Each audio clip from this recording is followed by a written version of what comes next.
Hi everyone, welcome to Sports 24/7. It has been quite a while, approximately 2 months since we last met. I'd like to welcome back Pranav on the show Sports 24/7, and I'd like to welcome Soham for the first time. He's been uh, he's been playing cricket with us, and now he's joining us for this video. He has really good knowledge about cricket statistics, and he follows all the leagues and international cricket as well. So welcome, Soham, on the show. Hi. So we have a couple of points to discuss today. One is, of course, the India tour of South Africa, which happened in December, January. Then we'd like to touch a little bit upon a few selection issues or selection surprises which we have been having of late for the Indian cricket team, and also a little bit of politics happening in cricket, a little bit of a mess, you can say, a little bit of confusion which was caused in the last couple of months. So let's go point by point. Pranav, first of all, India tour of South Africa.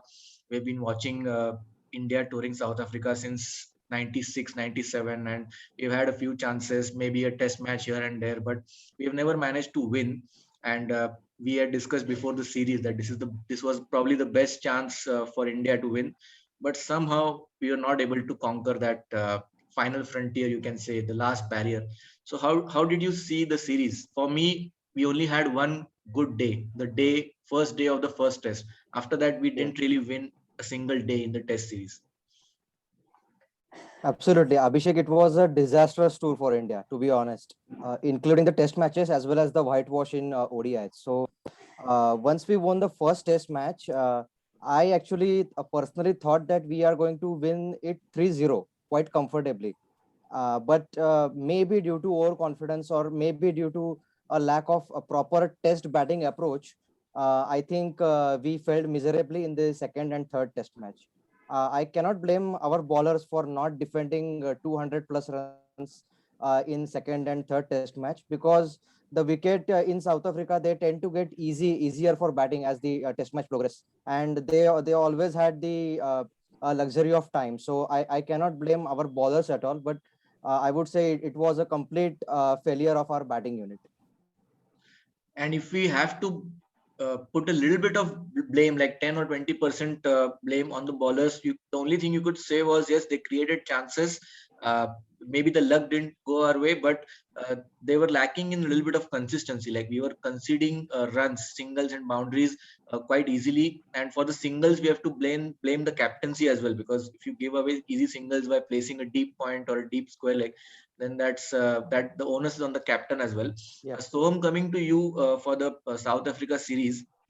As Pranav said, we cannot blame the bowlers, but our batsmen, and especially a few batsmen, they didn't really apply themselves. So you expect better from Ajinkya Rahane and Pujara, obviously, because they are experienced. But coming down the track to Kagiso Rabada, when you are on not and getting caught behind, trying to hit a six over mid wicket when the match is on the line.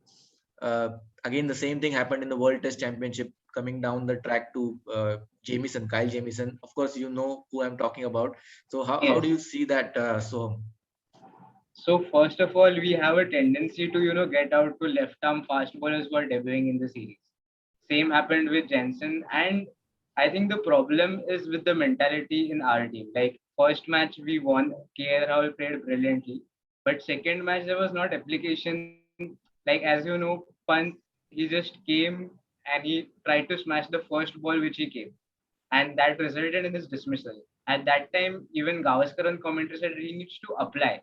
If he needs to play Test cricket, there was an innings in the third Test match where he played brilliantly.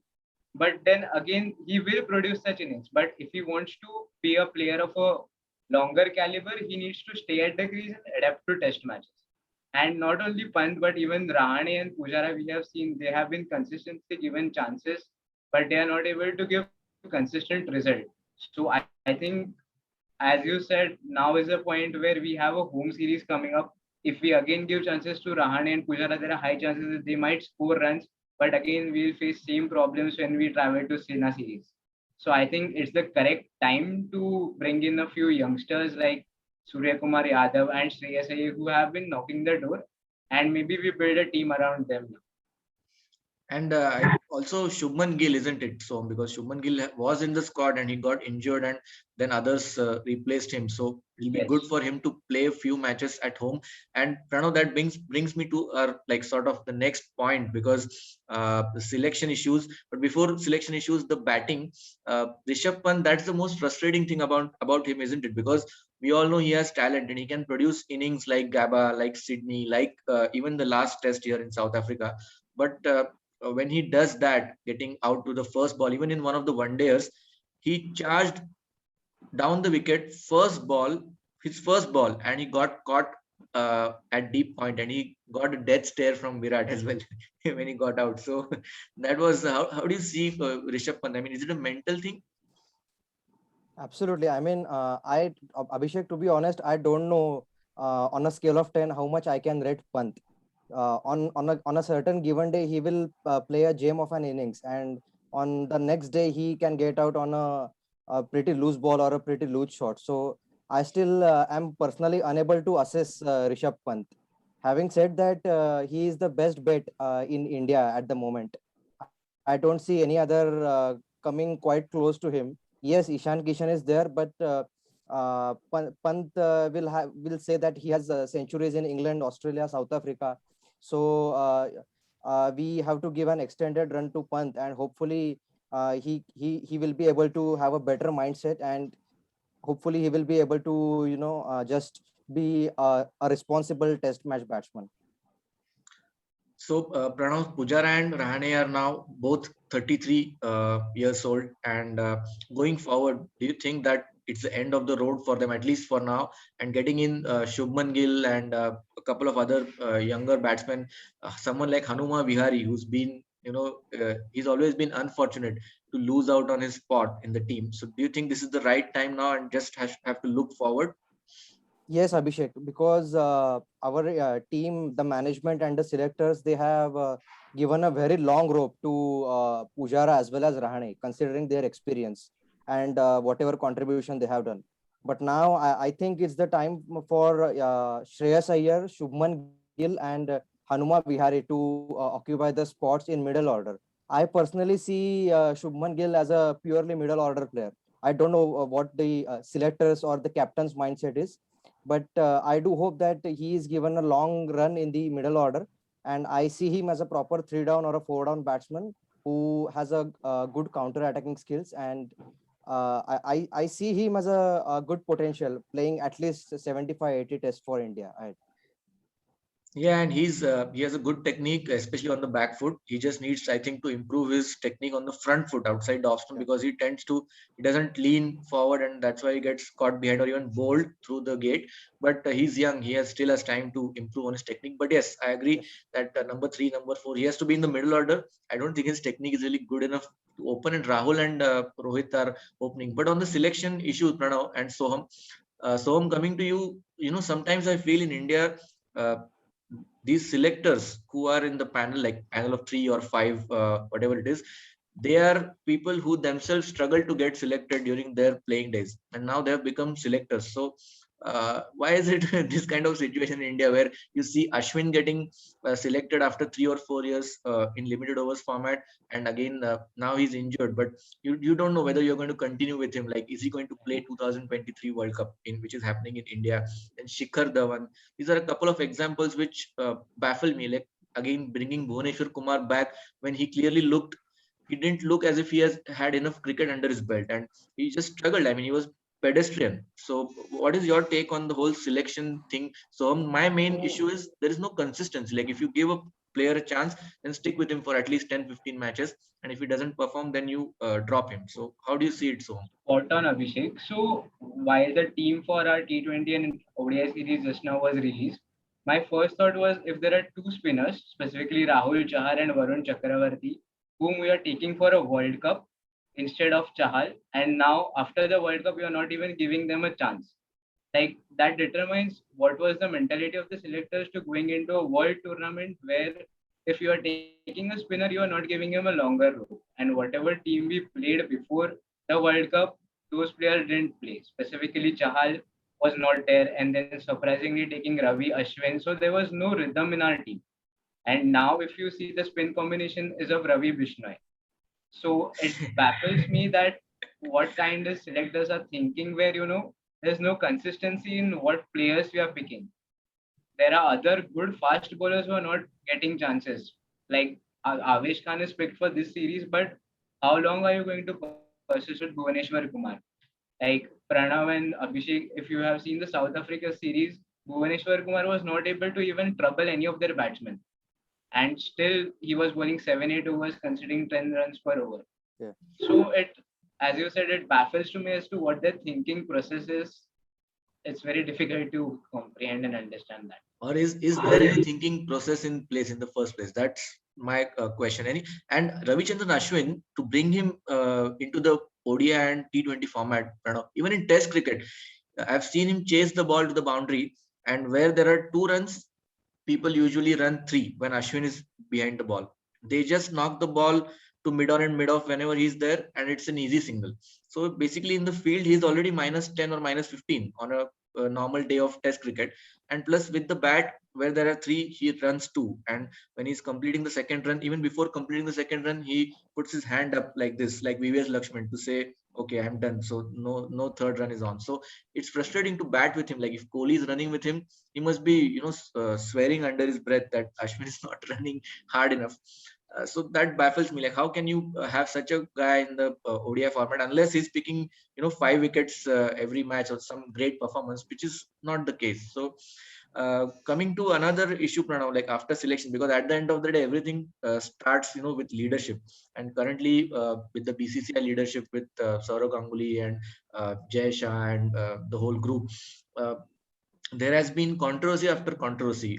First, Virat Kohli was unhappy, and then he left T20 captaincy. Then he was unceremoniously dropped from the ODI captaincy.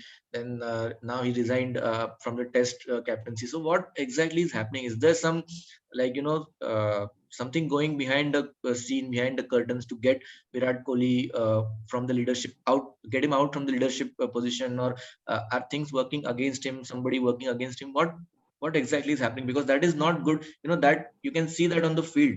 When I saw the Indian team play these 3 ODIs, I did not see any spirit, any vibe in the field when we were out there.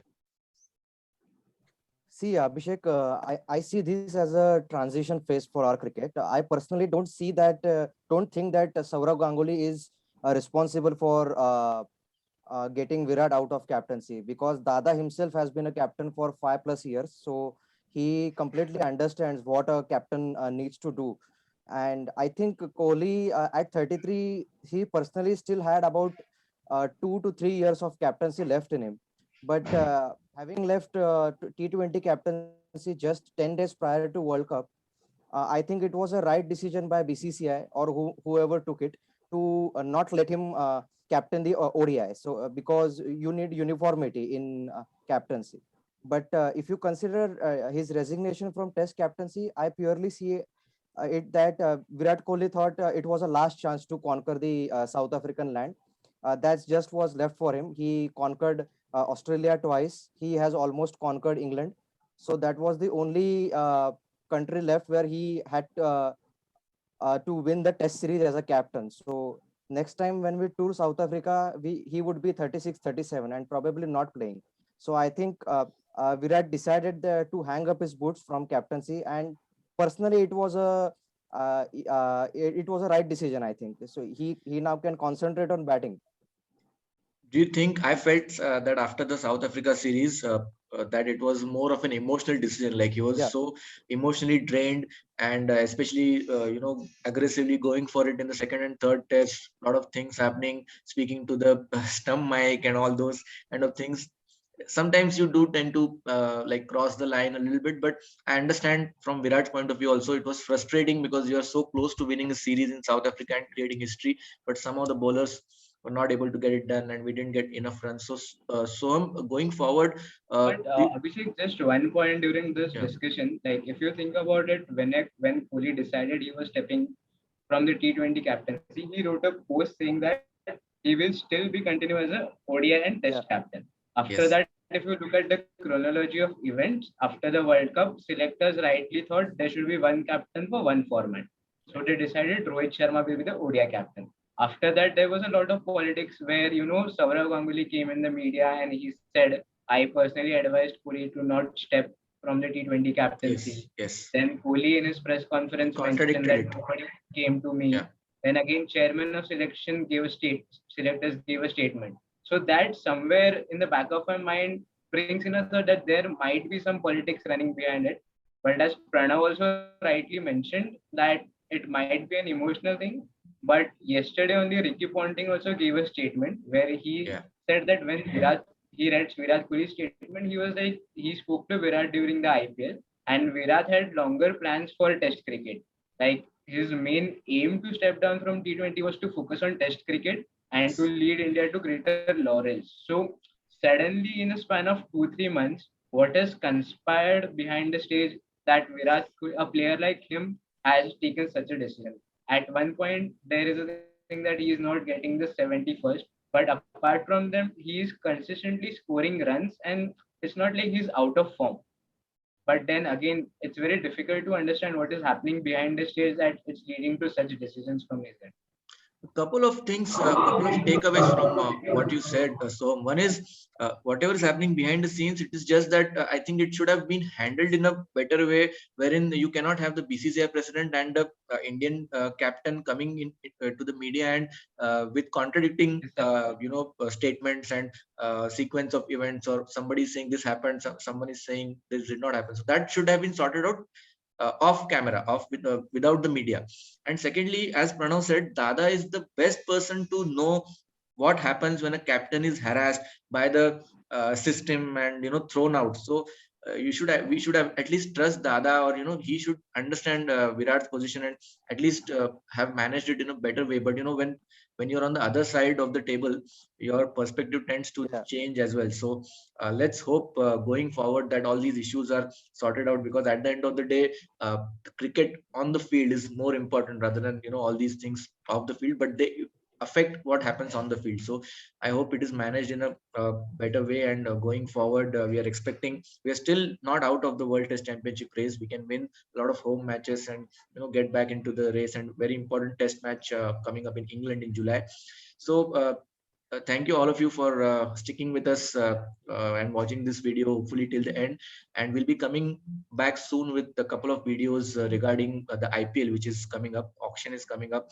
So that's going to be interesting. Auction dynamics are always interesting. So we'll get back to you with that video soon. Thank you, Soham. Thank you, Pranav, taking out some time and joining us today. And thank you all of you. Do subscribe our YouTube channel and keep watching us. Thank you very much. Take care. Thank you, Abhishek. Thank you.